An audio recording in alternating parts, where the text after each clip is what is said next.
It's very good about that. It's Mon Mothma's HoloNet. We're just posting on it. Welcome back to Mothmanet News and our 50-day countdown to Andor Season 2, which is fucking fast approaching at this point. Today's guest, my love, will you please introduce yourself and our topic for today? Yes, hello, I'm Gabs. My pronouns are they, them. If you want to follow me on social media, you can find me at avarscirclet on Twitter and Blue Sky. And we're going to talk about B2EMO today. Baby! Little joy. The baby! The baby! Yeah. I will kill Captain Tigo if it's the last thing I do. Nobody pushes/kicks my baby over. Fuck him. He needs to die. He is precious, and I love him, and I would die for him. And how can you look at that adorable little guy and not be in love with him? He is right. He's oh my god, and he's to me for real. I love him. We all need. I love every time they give me a droid that I'm like, oh, this droid has anxiety. I cling to that droid. Yeah. I wonder if when they meet, because they have to meet in season 2, B and Mon will be sharing anxiety medication and anxiety tips. They love each other. Oh my god. She'd be like, oh my god, your droid has anxiety. We're best friends now. We're best friends. He's semi for real. I'm like, yeah. I too have to go recharge and have a little rest all the time. The same, yeah. Like, my poor little chronically ill body, B2EMO and his little energy deficiency, we're besties. Yeah. Also, I love how it was kind of like portrayed that when B is going through things that are extra stressful, he needs more time to rest because it's like, I need to charge. And it's just like, but you did just charge. And he's like, I need to charge again. I'm like, that is so real. It's like when Cassian like asked him to make a lie, he's like, I know that takes a lot of energy for you, but I need you to make a lie for me. Like, and then B is just is willing to expend energy on the people that he loves. Exactly. And I love that. And I'm so happy that he made it off of Ferrix. Me too. I'm so scared that something bad's gonna happen to him in season 2. Like, I actually will have to kill myself if that happens. I can. Please don't kill yourself. I'm not actually going to. But... Okay. I feel like I will cry.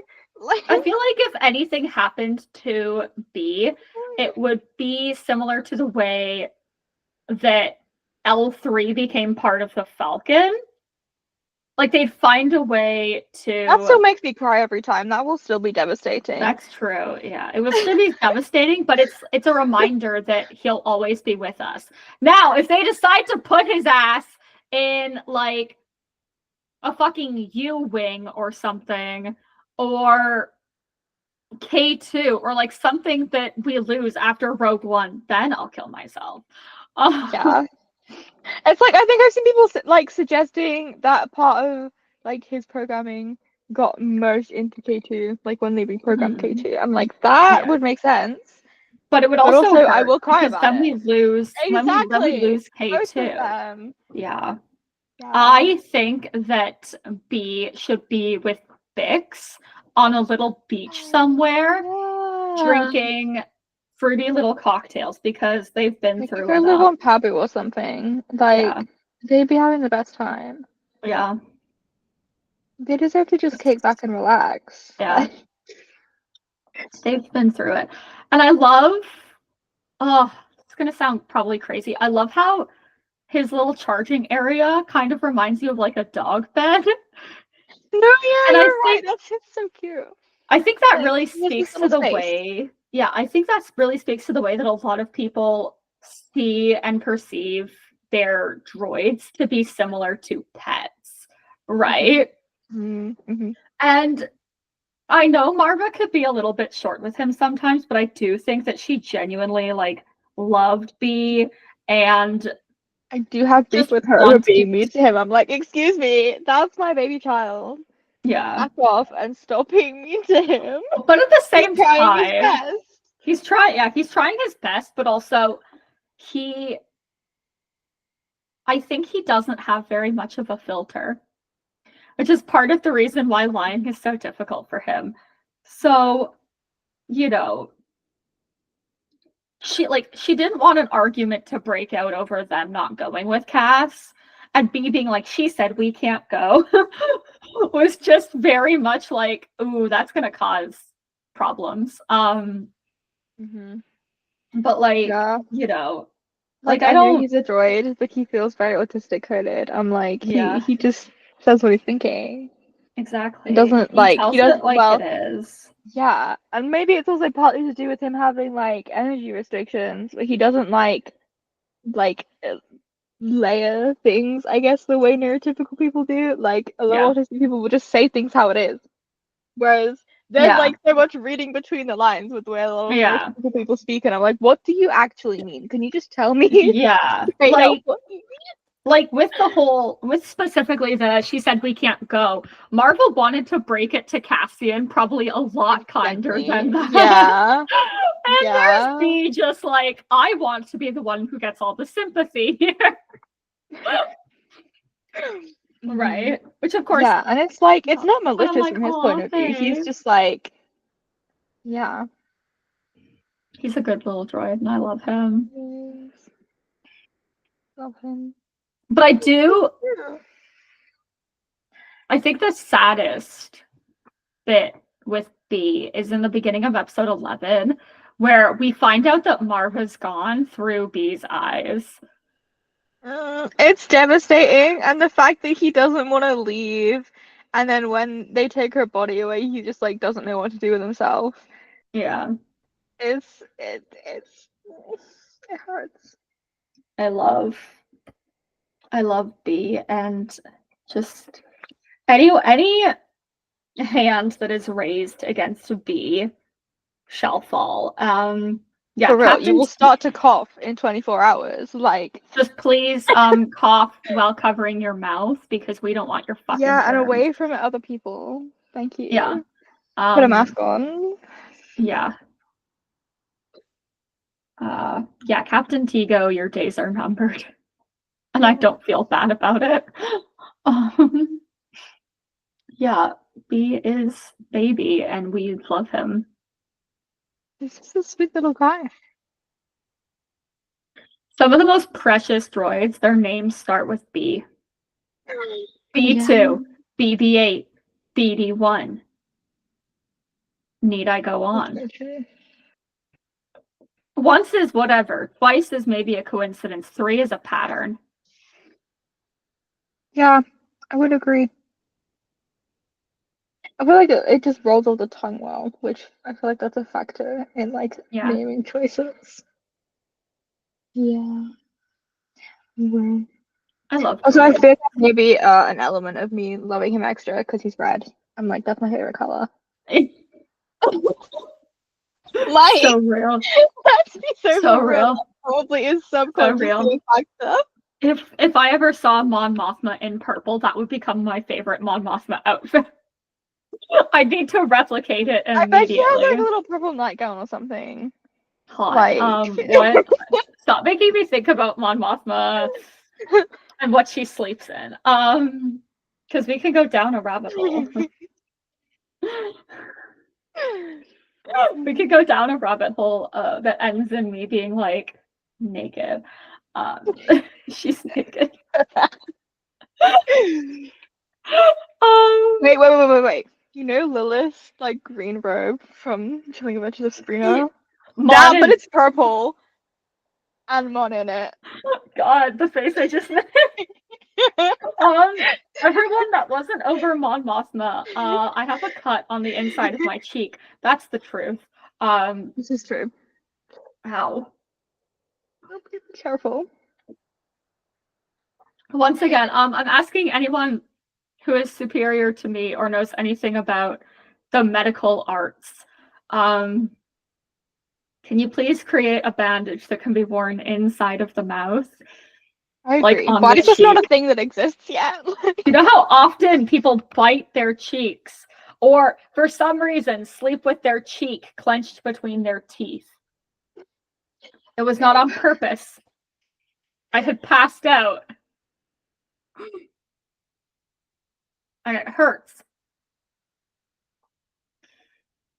Anyways, about B. This is something droids don't have to worry about. Yeah. And I think another special thing about B is that, like, a lot of the droids that we have seen don't tend to have, like, issues with power reserve or things like that, right?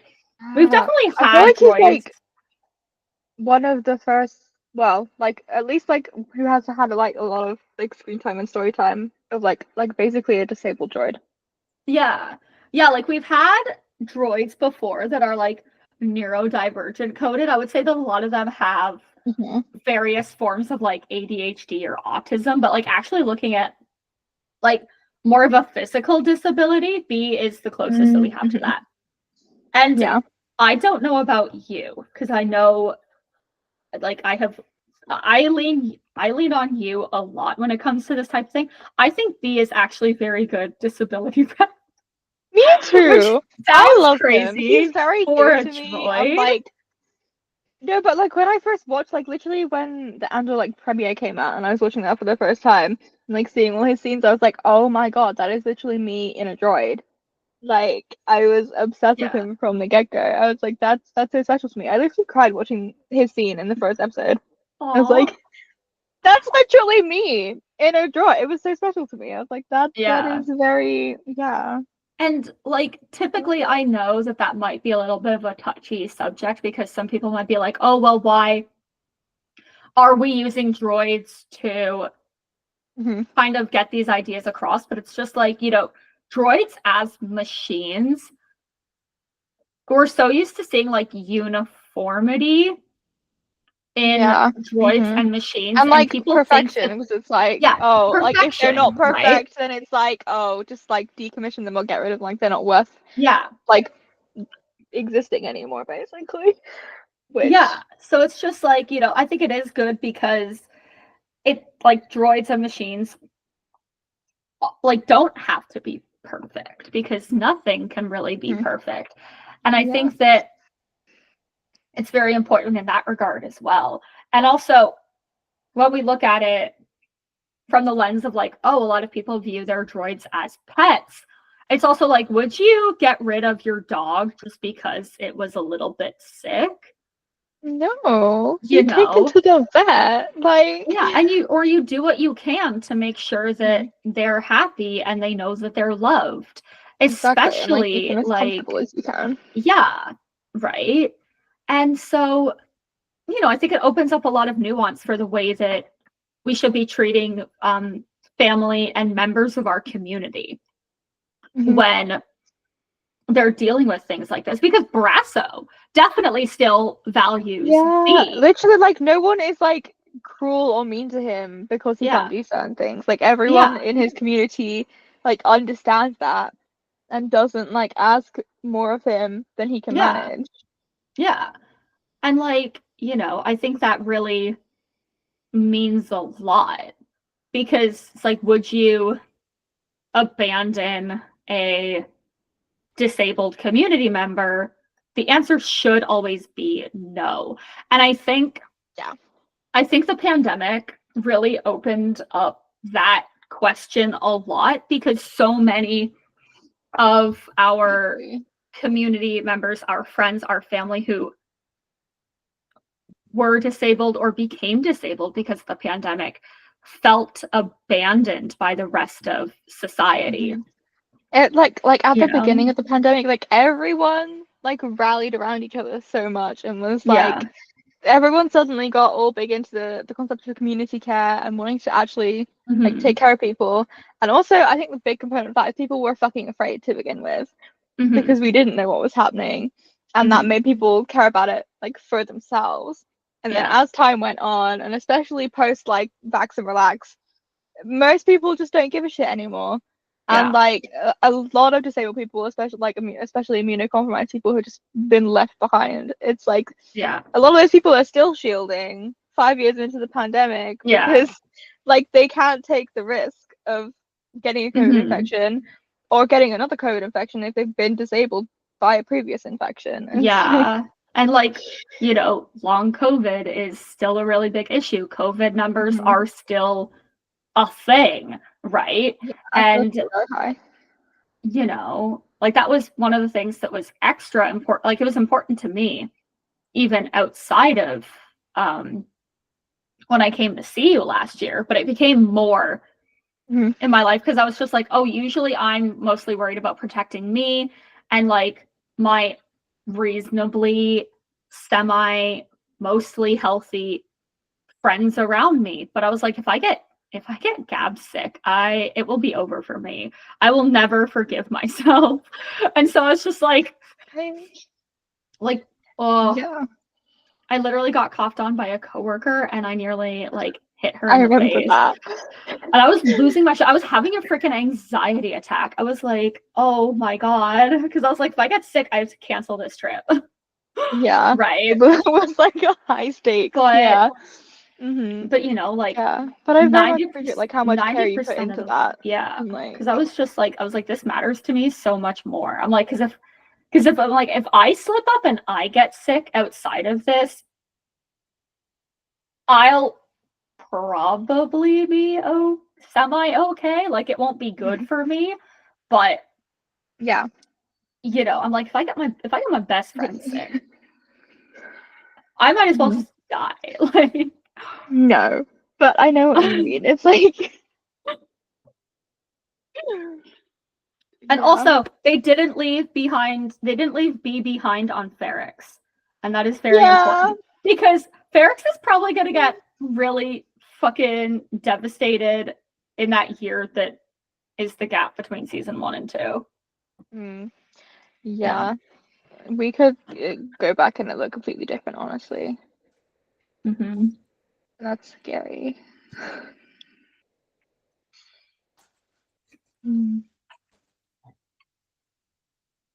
Yeah. Yeah. And I love B, and he's very special to me. I love, like, obviously, I do think there should be more, like, human and obviously, like, other alien species who are chronically ill in Star Wars. When are we gonna get Bloodburn in live action? Please and thank you. Do that for me specifically. Real. Like, the people, me, want it. Yeah. They should do that. I think that would be very interesting to explore in live action, I think. Yeah. But like he is very good representation, I think. He's very special to me. And like with regards to Ferrex, I keep going back to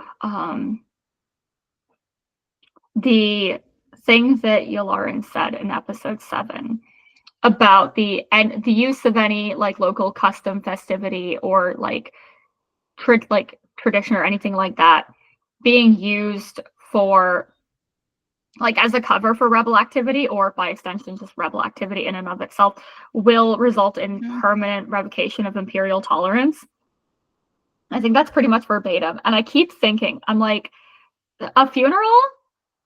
Yeah, they're going to yeah. And I keep thinking about the way that SM-33 described Aldani in Skeleton Crew. Literally, like, as like a fog. Like, why would you say that? Because that's not what it fucking looks like in 5BBY. What did they do? Like, for real. And we know the Empire isn't above glassing a planet. Very much not. Yeah. They would do worse than that. We've seen what happened to Mandalore. And Mandalore was already not in a good place, but they made it worse. Yeah. Yeah.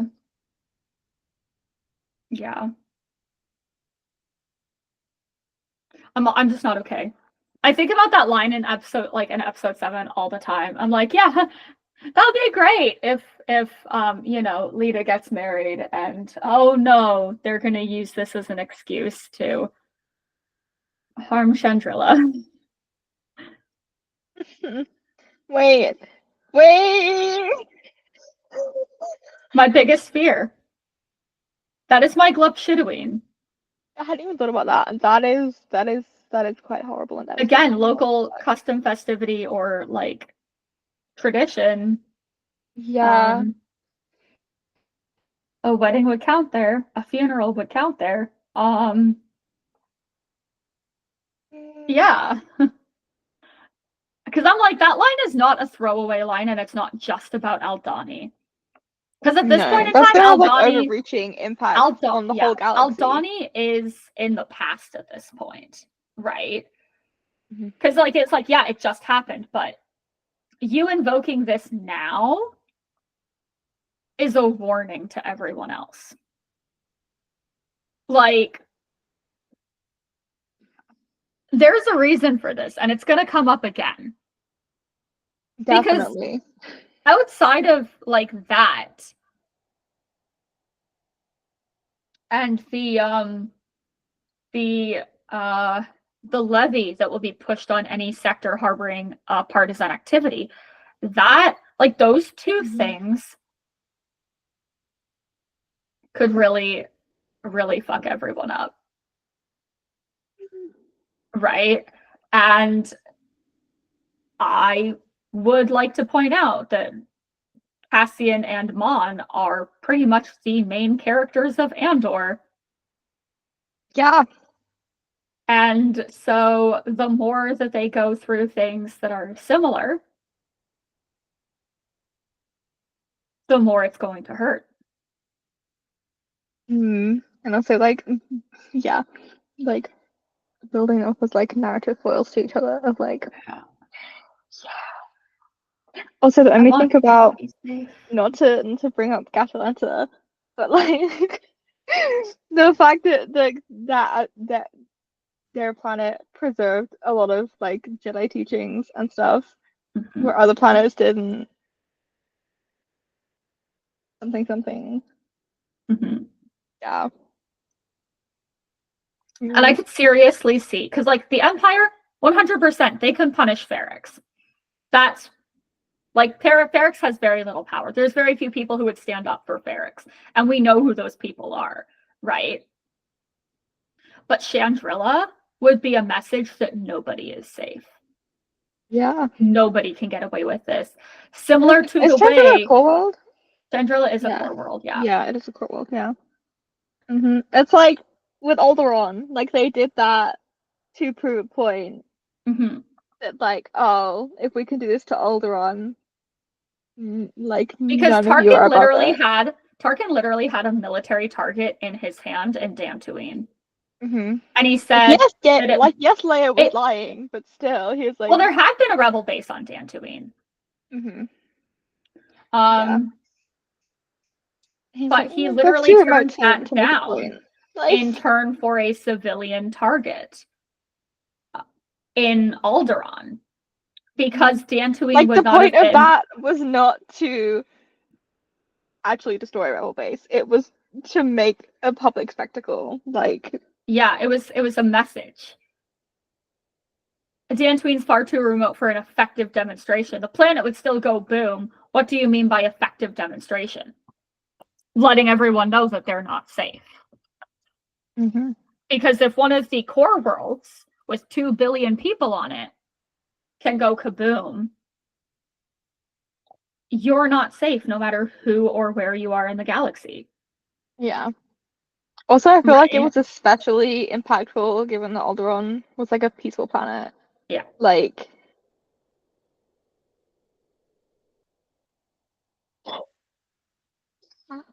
I need to shield B from the horrors of the galaxy. Please. Unfortunately, the horrors persist. Save. Yeah.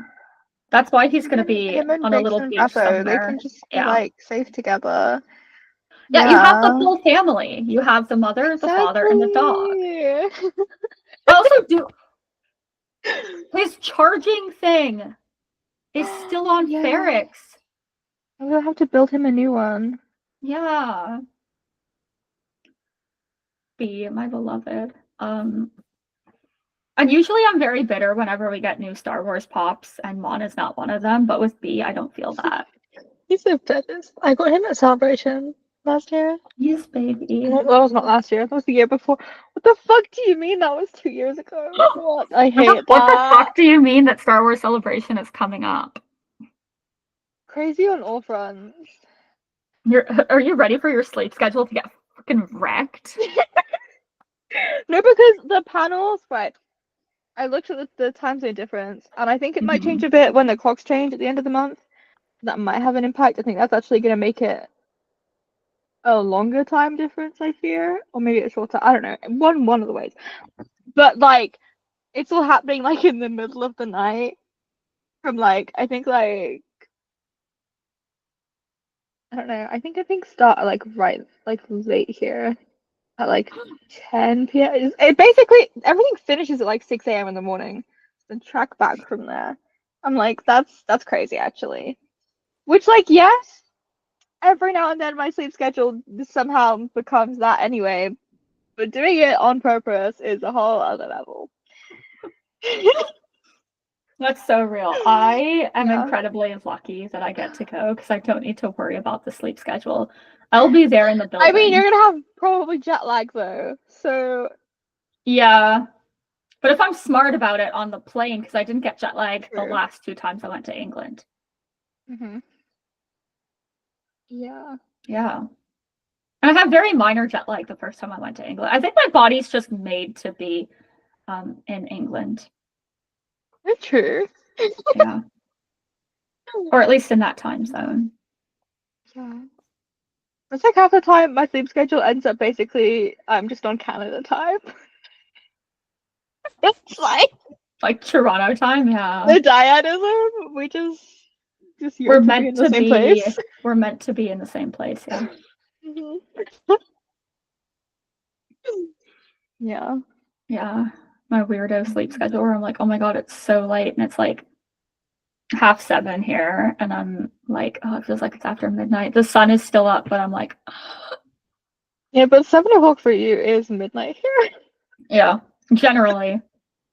Yeah, right now it isn't, because your clock's changed and ours didn't, so it's like only 4-hour difference at the moment. It's usually 5. Yeah. But B needs to be protected. Why specifically? Yeah, oh my god, we're going on a tangent again, aren't we? Yeah, no, it's fine. Anybody who knows us will know. We expected. We expected it. Well, we were talking about celebration, which naturally brought up the time zone discussion. Why specifically did you want to talk about B? I just love him a lot. He's very special to me. Really? It's probably one of my favorite Andor characters. Your nails are matching B right now. Kind of. They're strawberries right now. But oh my we did literally the other day. I was like, oh my gosh, I should try and do B2 nails for the Andor premiere. I'm like, that would be so cute. Yes. Yes. One that's orange, like his little orange leg. Like yeah. Which I always thought was like a parking boot in some ways. Like that thing that they put on your car. Oh my god, yeah! They're like the clamp thingies. Yeah. Yeah. Before towing it. And I'm like, wait, okay. No, but that would make sense with him and his energy deficiencies because he's having to tow along this extra weight, like as like a design nod to that. Was Cassian kind of crazy? Was Cassian the first living being that Marva stole? We don't know. Who knows? We're not going to get into the hot takes about Marva right now. Listen, I will start going on a tangent and being really mean about her because I don't like that woman, but that's not the point right now. You are not the first person. I feel like if we are going to get into the conversation of how we feel about Marva, it's when we're discussing B and Cassian, and it's happened with you and Danielle now. Yeah. Yeah. I have complicated feelings about her, and those complicated feelings are mostly I fucking hate you. The complicated feelings for me. She's done like some good things. I can't get past the bad things. She may have had good intentions, but she went about them in the wrong way. The impact that they had is more important than the intentions that she had. Yeah. Like, did she save Cassian's life? Objectively, yes. What did she go about it the right way? Kidnapped him. No. You know. Yeah. Yeah. Anyway, I he's just very really special hope to they me. find a way to go into Marva's complexity because I would love that. Mhm. Because Yeah. here's the And thing, like get more of like Cassian's feelings on what happened to him this season. yeah. Because like obviously we don't have Marva as like a physical presence anymore. hmm But like I think And that would still like, be interesting. yeah, because I feel like at the end of it all, I don't even think she saw herself as like this big, grandiose hero, but she just wanted her Yeah. death to mean something to her community. Mm-hmm. You know? Yeah. Yeah. And so it's like, I appreciate her for that. Like, not being like, okay, well, I'm dead now, but being like, no, like, I'm old. Yes. I'm probably going to die. So why don't I go down fighting? Mm-hmm. Because I think it shows that, like, yeah, she's had an impact on Cassian, but Cassian also, without her even knowing it, had this massive impact on her and the rest of her life. You know? And I do think that she loved him. Genuinely. Oh yeah, definitely. I'm just like, like she I'm like, definitely did good things, and Mhm. she definitely loved him. Still, and she was beloved by the like, community, so obviously she did yeah. good things there. But like, that doesn't make you a perfect person, and I don't think she ever pretended to be a perfect person. I think she's a very nuanced character. Yeah, she's deeply With flawed, different but that things. makes her more human. Mm-hmm. You know? Yes. Yeah. Is there anything else we wanted to say about our baby boy or anything?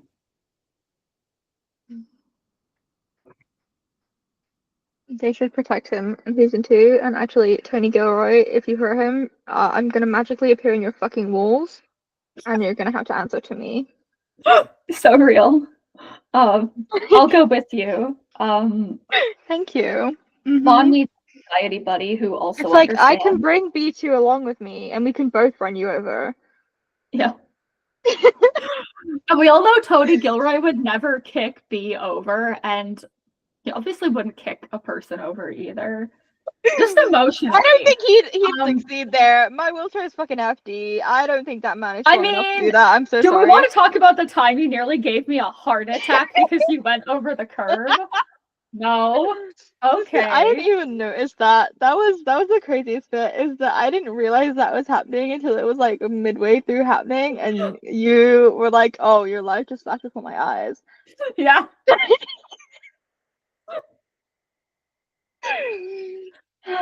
Yeah. Yeah. Yeah. Girlies on wheels versus steps. It's tricky. They should just outlaw stairs.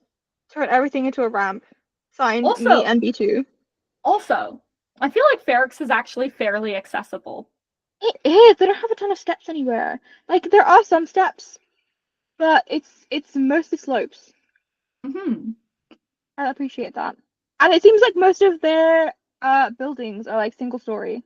Not all of them, but a lot of them. Like the majority, especially like home dwellings. Yeah, we love to see it. It's like a little bungalow. Me too. I love a bungalow. Yeah. B2, baby, I love you. Precious. Precious. Just like everyone.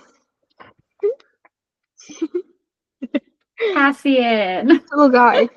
Coming to give everyone a little poop. Oh, baby. That's sweet. I love him. Yeah. What are you most looking forward to in Andor season 2? It's so hard to pick. Like literally all of it. Yo, so you want to see the Gorman massacre? You're a fucking monster. Okay, I mostly Mon, and that is entirely your influence, because I'm like, yes, I now too. Also Claire, because I'm still okay. Literally, this is just me and my silly little delusion. But her little red cloak from season 1, I'm like, that is so Gatalentical. Are you from Gatalenta? Probably not. I can but see she is it. to me. You're either from Gatalenta or you're Cassian's secret sister. One or the other. Okay, Go, Roy, what's the Cassian's. answer? She's Cassian's secret sister, but she was then raised on Catalenta. Wait. How do we blend headcanons and it's like, oh wait a minute, Bestie, you're cooking. It's just two dumb bitches telling each other exactly. Yes.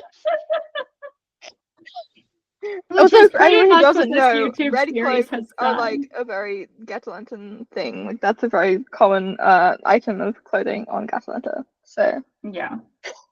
Context. I feel like most people don't know that. So a lot of people also just really don't understand Amelin Holdo. So this is true. Or her fashion. Flashbacks to that one tweet. Yeah.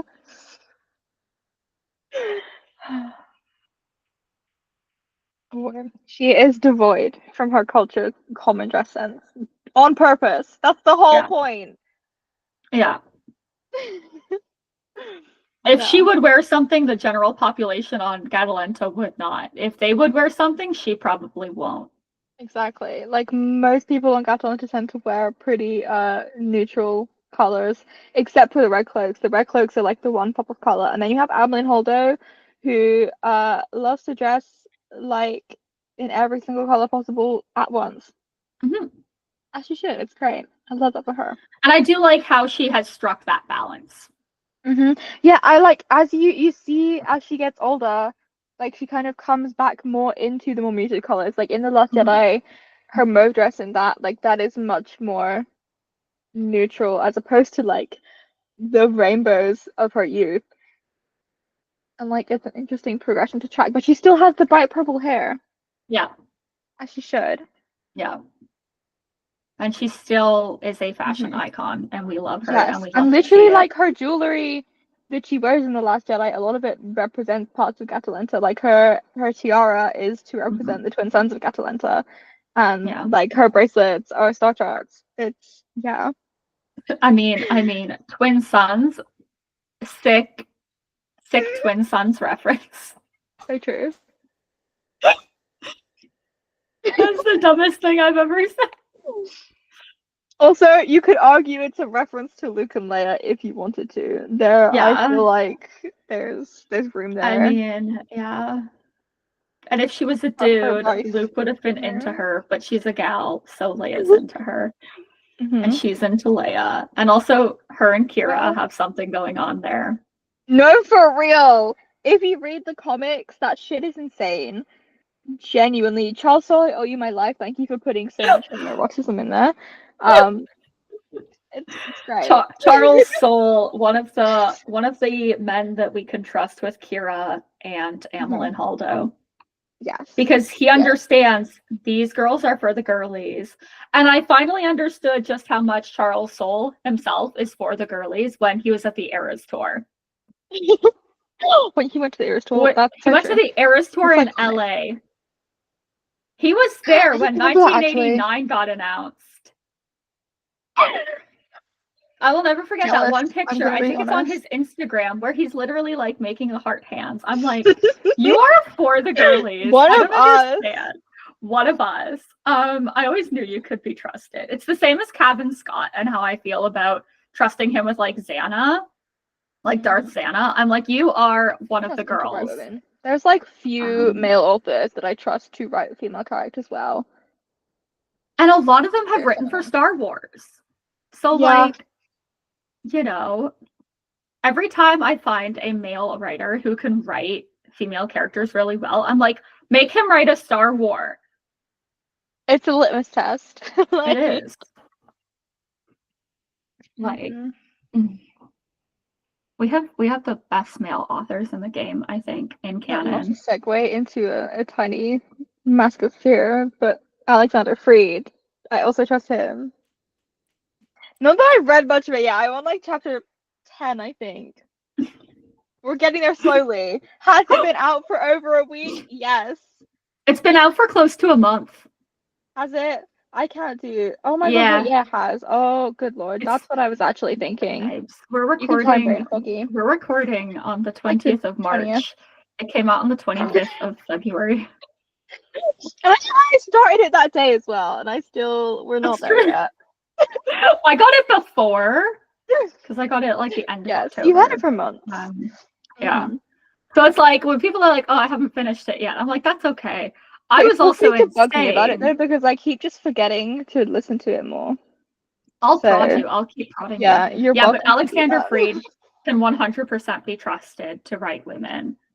And my first indication of that was how well he wrote Jyn Erso and also Mon Mothma in Rogue One. And then Erika Quell in Alphabet Squadron. Chef's kiss. You know. Very good books.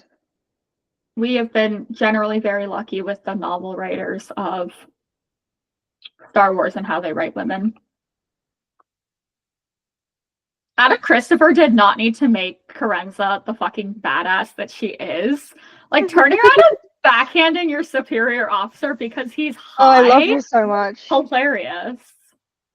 I love her. I have more thoughts about them, but I feel it's not appropriate for... And it speaks to Enric Pride that he was like, I want to keep her around. Like, he was like, oh, I like that, actually. He could have had her airlocked, and instead he was like, I'm going to keep her around. No, I'm going to keep her. I'm going to keep her. This is my best friend now. I just found her in the forest. First impression was being bitch slapped, and then she does a murder, and he's like, oh yeah, that's a keeper. Yeah, he's like, this is my new best friend. She's everything to me. I love now that, like, anytime I see any piece of media where someone gets slapped in the face, I'm like, sick Steadfast Soldier reference. Real? Yeah. That's entirely your influence. That's still the only story from Return of the Jedi certain point of view that I've read yet. You haven't? Because you read it to me on a call. That is true. Yeah, I know.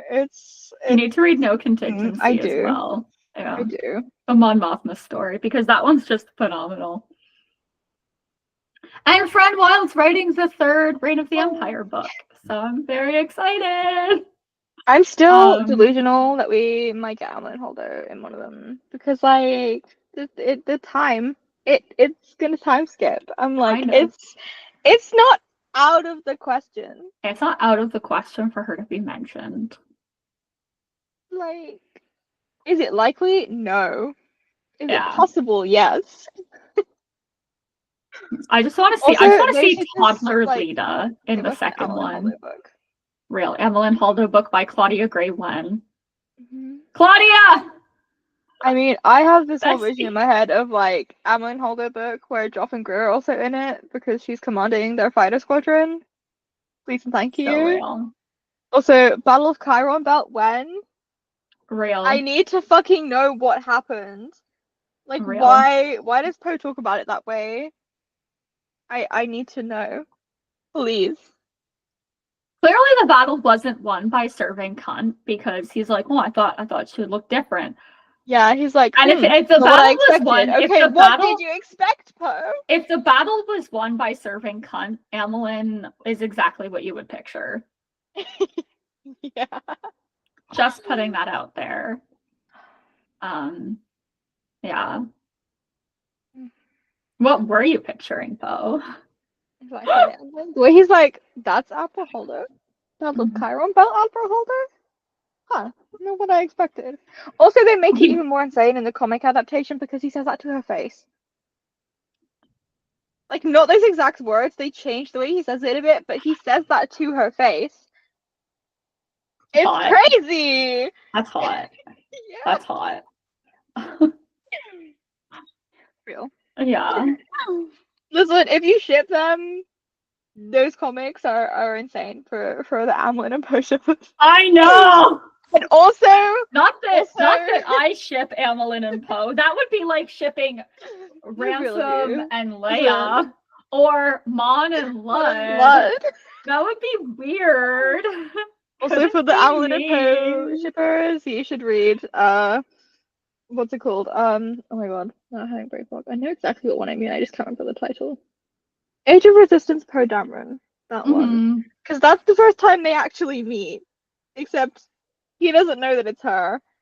He maybe knows that it's him. That's where the Flyboy thing started, and it's fucking insane. Yeah. Okay, why are we talking about shipping weird stuff? I totally don't ship Amelin and Poe. It's fine. It's great. B will be part of the resistance, so it's good that he knows his leaders. So true. Yeah. He's what do one you of think, us. Gabe? What do you think? He agrees. Sounds like Cassian and Mon hooking up. That's exactly what I thought, B. Perrin's gonna be so fucking jealous. Oh my god, how does Cassian fit onto the polycule chart? That is the question. Okay, because like here's the thing: once you add Cassian, you have to add Jin, and I fear Galen and Lyra are also on it, connected very thinly by a thread, which also is where Saw is connected. Because like if Cassian and Mon were to hook up, Mon has hooked up with Krennic, non-canonically. Krennic has hooked up with Galen, who has hooked. And when we see that on screen in that fucking scene where he just rocks up at her house, I'm like, excuse me. So Galen is married to Lyra, but he and Lyra also hooked up with Saw. Yeah, obviously. So that unfortunately does put Jin and her parents in the same polycule chart, but it's fine because they're not connected. It's like, Luke and Leia are also on that polycule chart, and so is Padme. That's worse because they've literally kissed on the mouth. So that is true. It's like in the Princess and the Scoundrel where like Han and Luke are talking about that, and they're just like, let's agree that we're never going to bring that up ever again. That never happened. Yeah, no, oh my god, this is such a tangent. But because Lando and Amelin hooked up, and Lando has also hooked up with both Han and Luke. Probably Kira. And Kira. And Leia's hooked up with Kira as well. It's a whole thing. So is Amelin, let's be so for real. Lando definitely tried to rizz up Mon, and she was like, why not? I'm bored. I've got 20 minutes. Let's do this. But sorry, she had 15 minutes, and she only needed 2 to make it. So true. 6 Sabrina Carpenter reference. And Mon also made out with Padme at several sleepovers. Brea had the evidence, but it vanished on Alderaan. So in several ways, Leia is also connected to her parents on this polycule. Because Mon and Organa's is just like someone a circle. Needs to draw this. Yeah. It's horrendous. It's got worse. I remember making it a couple years back, and I was like, this is bad. And now it's expanded so much. Yeah. Basically, everyone in Star Wars is a bit of a slut, and good for them. Yeah, exactly. They deserve it. The Jedi Order never said... a little hashtag that's trending on Twitter recently of that it says who remembers, but all in lowercase, so it also could read whole members. Members? Yeah. Star Wars, and like let's fucking go. Putting their little pictures, and I tweeted it with the page of Amelin and Lando making out from the comics, because that fits it either way. Like, yeah. Mayhaps 2 of the biggest sluts of the rebellion, as they should be. Good for them. Sorry, that was a work-related text from...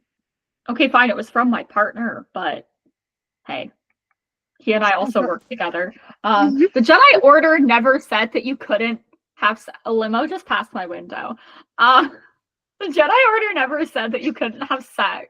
They said that you can't form attachments to the people you're having sex with. So they basically told everyone to go be slutty. Exactly. Go have all of the casual sex you want. And it makes sense. Because think about the 70s with all of that free love stuff. And Star Wars came out in the 70s. It's the circle of life. That was a triangle. But they're always watching. I'm not actually part of the Illuminati. Please don't use it. The Office of Mon Mothma, of Chancellor Mon Mothma, has nothing to do with the intergalactic Illuminati. It's a joke. Is the Illuminati real? No comment.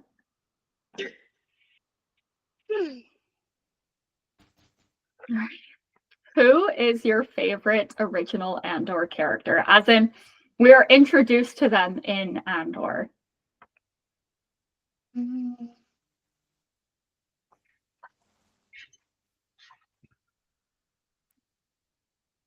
It's so tricky. I mean, Ruth is making choices. I mean, I literally came here to talk about B2, so maybe I have to say B2. That's Unless you fair. want an actual person. I don't know. Like, I love all of them. Okay, So first off, much. it doesn't have to be a person. B2 is a character. Baby. Little baby. He literally, like, I would say he's 3 apples tall, but he's not even 3 apples tall. He's like an apple tall. Yeah. Just a little guy. Yeah. Oh, baby. We love him. Who is your least favorite original Andor character? Can I say Perrin? I would like to say Perrin. Go ahead and say Perrin. I love how often people are like Perrin with no fucking hesitation. I'm like, fuck it's that man. I'm so thing. sorry. Like, yes, I probably once I finish the Mask of Fear will have a little more sympathy for him. But still, fuck that man. Your wife deserves better than you. I was like, I need to have Rania on early so that we can get through my complicated feelings about Perrin before everyone else shits on this man. So everyone can know that I'm like, my feelings for him, complex. Listen, very complex. Is he like an objectively gorgeous man? Yes. But does his personality and everything else make him completely unattractive? Yes, also yes. Yeah. It's like Alistair Mackenzie is hot. The second he puts on that Perrin wig, I'm like, you are ugh. So sorry, dude. It's like, but oh, Alistair Mackenzie. Ooh. Hello. Ooh. What a hottie.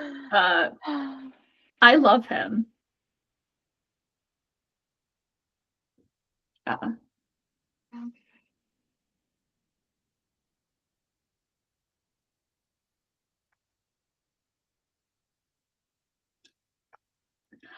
What is your favorite thing about Mon Mothma?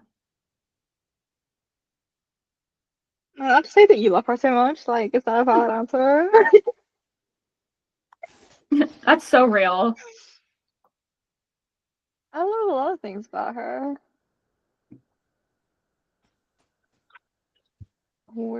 I could also say her wife. I love her wife. Which one, Freya? Yeah. Like communism on Alderaan. Impeccable sense of style, like communism on Alderaan be like Bail Organa saying "my wife," and Mon's like our wife.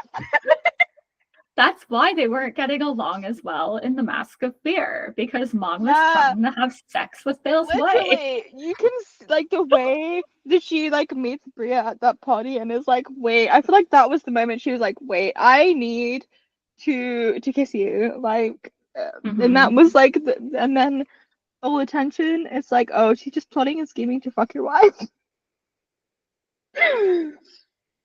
Yeah.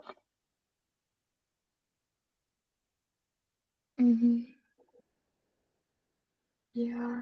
I mean, I love everything about Mon. She's just a very good character. And like funky character design. Yeah. All her outfits, so comfy. She is always slaying. And like, yeah.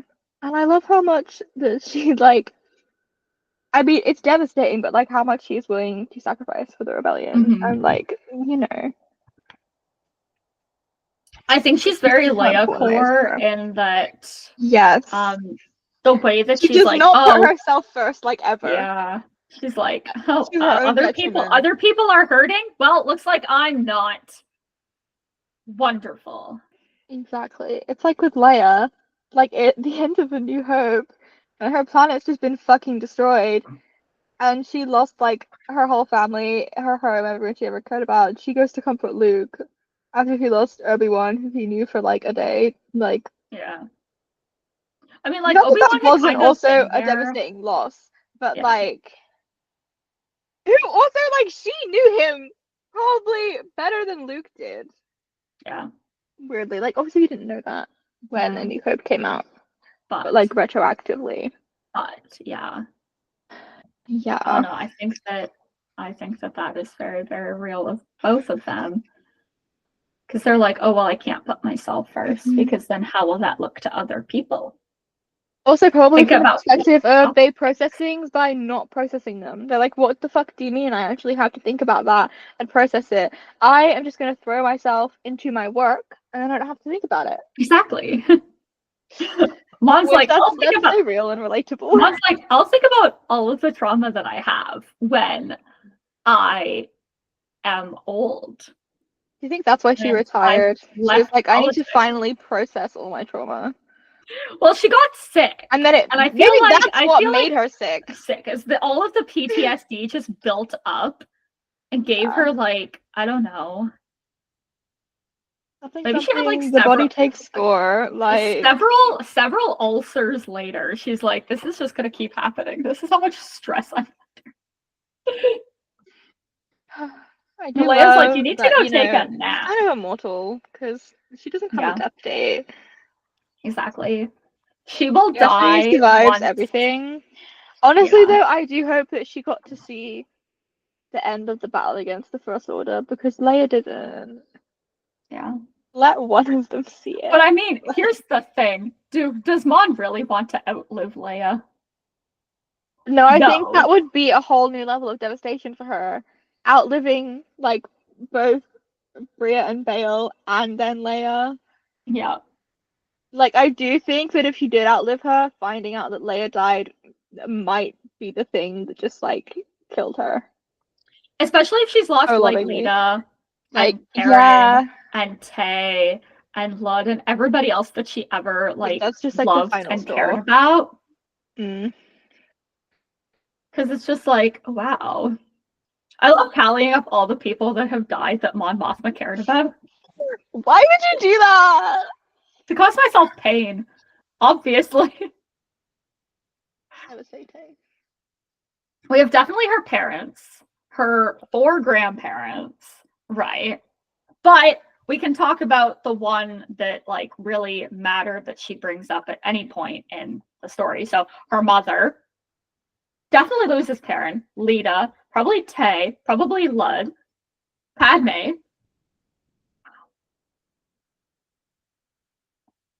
Oh, it's actually hurting my mouth too much to do that.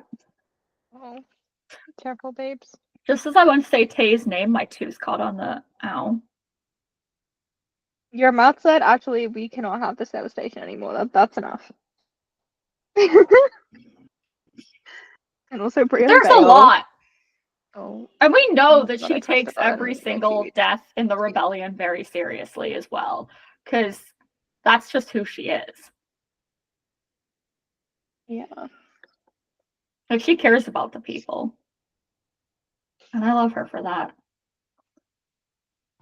There's not a single thing Mon Mothma does that I don't love, though. Real. Yeah. She's very, very lovable in all respects. Yeah. Is there anything else we wanted to say? Nothing that comes to mind, but I'm very brain foggy today. So if they hurt feasibly could be forgetting things. If they we hurt will come and kill you. That actually we will be hitting you with bricks, and we will riot. And wheelchairs. Yeah. Mm-hmm. Yeah. It'll be like when Villanelle died and there was like flowers on the fucking London Bridge. Or was it Tower Bridge? I don't actually know which. I didn't watch season 4 because I heard that she died and I was like, I can't finish that actually. I will not watch that. Yeah. So, you know, to me, her and Eva are just happy. Anyway, that's not the point. And I suppose it's similar to the if BD1 dies, we riot petition. Yeah. But we all know about, because if anything happens to BD1, I'll kill myself. Listen, if you and hurt everyone B2EMO, involved, you will have me to trifle with. killing droids off in Star Wars is a sin. Real. Especially because they're like, technically should be able to be immortal. You can just fix them. Yeah. Which then you do get into the whole ship of Theseus debate if you're like replacing all their parts and shit. Anyway, that's not a thing we need to talk about. We don't need to get into the ship of Theseus debate. What we can get into is droid deaths should be law. It's similar to like, does the dog die, but does the droid die? Oh my god, yeah. It's like when a fucking animal gets hurt in a show and you're like, that was more devastating than watching like all these people die. It's the same with droids. It's like every time I watch L3 die in Solo, I'm like, I am about to sob my fucking eyes out. This is devastating. Yeah. It's to like me, I feel like her, like, even though she would technically die and her consciousness was put into the Falcon, that still hurts to me because she had just like finally felt like she found her purpose, freeing other droids and advocating for droid rights, and then you go and trap her in a ship for the rest of eternity. Like, kind of evil. Droid rights. I support droids' rights, but I also support droids' wrongs. Chopper, you're up. So true. For me, it's like watching Game of Thrones, and I could watch like all of these like bloody scenes where like people die and whatever. You touch like, a dire wolf, and I'm gonna kill you. Yeah, it was Lady. Like Lady, I literally had to pause it and fucking sob. Meanwhile, Ned Stark fucking dies at the end of that season. Like, he killed Lady. Like, I don't give a fuck. Like, every now and then I think about what it would be like if Sansa was Queen in the North with Lady by her side. Like, if she got to keep her. Lady deserved to live. No. I think Lady should have been allowed to bite Joffrey's face off. For real, they should have brought her down to King's Landing, and then like everything's A-okay, and then she was up there with Sansa when they're trying to kill Ned Stark, and then she just sets him on Joffrey, and problem solved. Yeah. If Joffrey ever raised a hand, or like when they're up on the battlements, when he makes her look at Ned Stark's head, and Lady's there too, and then she just pounces and pushes him off the fucking rail. Yeah. Dead. There we go. I love Sansa. Oh my gosh, she deserves so much better. She's my favorite. I love her dearly. Protect Sophie Turner as well. I say this as a former, I mean, I grew up as a Jonas Brothers fan. Sophie, you should be allowed to kill him. I support it. Because what do you mean he felt like she wasn't pulling her weight while she was like making films and TV shows, but he was like off on tour partying all the time? Exactly. But she wasn't pulling when you have two weight. kids at home and like you're not doing anything, it's really giving you expected her to do all the childbearing. Yeah. Which that should be evenly spread. Yeah. Anyways, before we get into that debate about child rearing and division of labor, while we're discussing something that has nothing to do with that. I mean, no one is surprised. One bringing up fucking Game of Thrones. But thank you, Gabs, my beloved bestie, for joining us today. You mentioned that you can be found on Twitter and Blue Sky at avarscirclet. Is that correct? Mm-hmm. And if you don't follow them, go do that. It's my best friend. I fear I'm not super active at the moment, but That's I fine. probably will be again when Andor comes out and there's just relentless screaming. Yeah. I, as always, can be found at Mothma Updates and Bejeweled Mothma. I have kind of gone on a blocking rampage lately for my own sanity. I don't like it when people say things. They're obviously like trying to get attention, I'm like, you're not getting the attention from me. Or if I do bite, I'm like, congratulations, the attention that you ordered. Followed by a poop emoji. Because that's what I think. I love you. Yeah, I don't really have a lot of time to be. You have important things to be doing. Like I have the Star Wars Celebration. Yeah, I have the Monjack for a Star Wars Celebration to prepare for.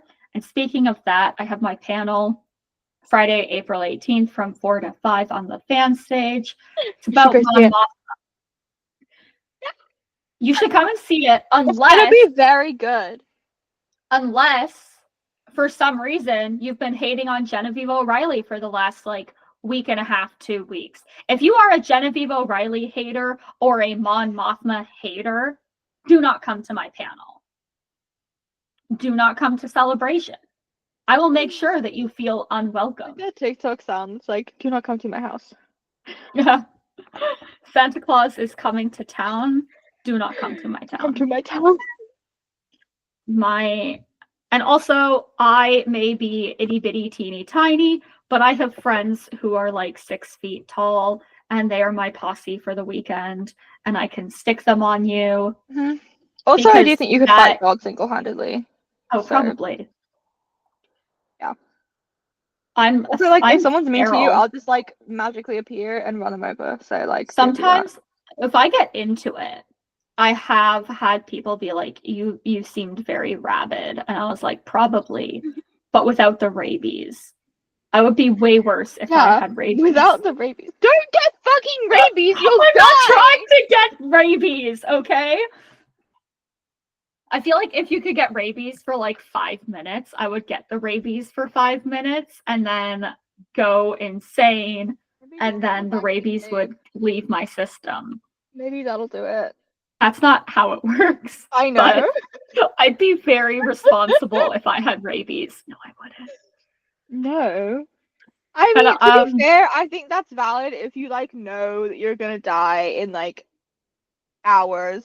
Go crazy, you know? Yeah. But yeah. It's like if you get bit by something, please go get a rabies vaccine and don't die. What if it's a fox? No, you're still getting a fucking rabies vaccine. But the fox won't hurt me. Not on purpose, babe. But like they wouldn't mean to. But if I got rabies from a fox, do you know I would make that my whole personality? Yeah, until you died. It's true. You're right. The foxes wouldn't want me to die. They don't want you to die. Because I am their staunchest defender and the one who thinks that they should be in charge of the entire world. To help them take over the world if you're dead. That's true. Anyways, everyone, I do have a plan to help the foxes take over the world. Sorry that this is how you're finding out about it, probably. Anyways, I do not have rabies. Just do not come to my panel if you hate Mon Mothma or Genevieve O'Reilly. She, to my knowledge, has never done anything wrong in her entire life. She's just a girl. And whatever. And honestly, if you hate her, I'm going to assume that you're an agent of the English monarchy, given that she is Irish, and you are trying to cause her harm in their name because you hate Irish people. Sorry, that's just how it works. Thank you once again, Gabs. It's always an adventure whenever we're doing something like that. I love getting to yap with you. This Someone show should really like go through this while they're watching and like fucking. Here's a go. Drinking game. Every time we go on a tangent, take a shot. Are we sending people to the ER? Are we sending people to the hospital now, Gabs? Some people are American. They can't drink like they have universal health care. But an Irish person would be up to the challenge. Just like tally it, you know? Someone count. They could do that for most of these episodes, though. Let's be real. A lot of them have tangents. Yeah, thank you. Thank you so much, Gabs. I love you. Me too. Oh yeah, if you can't make it to my panel, it's going to be recorded and posted on YouTube. So, you know, I will delete comments if you just post comments that are like Mandoverse. I'll kill you.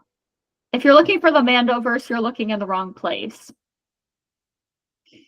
And there's going to be me screaming in the comments about that I've been sat since, like, when did you apply for this? Like October? I applied for it, like, I think, yeah, like November, early December. Well, I've been sat since then, so you've been sat since before I got confirmation that I had the panel. Because I told you, and you were like, "Oh yeah, I've been sat," and I'm like, "Gabs, there was no guarantee." I think in some ways, though, you've been sat since I started working on the Monject. Let's be real. This is true. This is true. Yeah. And oh my god, not to be mean, you do have a very difficult time standing for a long period of time, so it does make sense that you are sat. Again, I only say it because I know you're going to laugh. That's true. That's like where how you said everywhere. You said that at the Eras tour. You were like, "Oh my god, I'm sat," and I looked at you and I was like, "Yeah, and you're gonna stay that way." Fucking likely thing for me to say. When have I stood up? Like 0.5% of the time. Yeah. At the end, so we could take pictures. Yeah. So you didn't ruin your energy reserve because it was already kind of low. Because we were like, this is a lot. I got to the end of the lava set and I was like, oh, I'm gonna have to take a minute. I was being way too enthusiastic. I was sat in my wheelchair with my legs up, but I was like, that was too much. Oh my god. I cried my way through the lover set, so you did. And I was just like yeah. Thank you also to the viewers at home or at work or on a train or whatever. My perpetual warning, do not watch my videos while operating a motor vehicle. I don't want to get cited as being the reason that you would hit somebody with your car. If you drive a Cybertruck, please note that they have all been recalled, so you should stop driving that altogether. Not just if my videos also reevaluate your life choices that led you to buying a Cybertruck. So real. So real. Because that is one ugly motherfucker of a car. Yeah. I hope that Andor season 2 makes you happy, Gabs. I think it will. I think it will also make me fucking break down sobbing. Yeah, same. I'm unprepared, but I'm lying to myself and saying that I'm ready. Yeah, it's gonna be intense. Like 4 weeks of 3 hours of Andor. It's gonna be like Tony Gilroy's gonna like get us in the gut with a knife, and then he's gonna twist it. We're gonna get stabbed and then having a knife twisted into our gut 4 weeks in a row. Intense. He might even try to shoot us. I don't know. I trust Tony Gilroy though. Can we run away in a zigzag so he can't get us? Oh, like the I'm not bringing it up. May the force be with you, everyone. Why is that?